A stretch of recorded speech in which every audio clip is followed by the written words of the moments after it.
I sad ću vam objasniti zašto je propao. Objasnite mi ovaj film u jednoj rečenici. Jer ga ti ne možeš objasniti, brate. Ti ga ne možeš selati kao umri muški, lik je zauhvaćen u neko neboderu i mora se boriti protiv terorista. Nema ta rečenica ovdje. Selling point je nikakav. Jer ono, di ćeš početi? Hoćeš pričati o kanibalizmu? A hoćeš ići u povijest? Recite mi koje žanrove ste vidjeli u ovom filmu? Super. Western ste rekli, kanibalistički horor jeste, black comedy jeste, sad dolazi splatter, gore. Art house film, zato je senzibilitet od Antonija Bird, i possession film.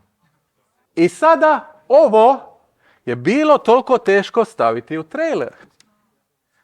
Jer za što ćeš se opredijeliti? Hoćeš se opredijeliti za western, pa onda ljudi koji dođu gledati western, onda će biti razočarani. Hoćeš u komediju, a onda kada bude krvi, onda će biti zgroženi. Ako idete art house film, onda splatter je preglupo. Onda kao, kome ti prodaješ ovaj film?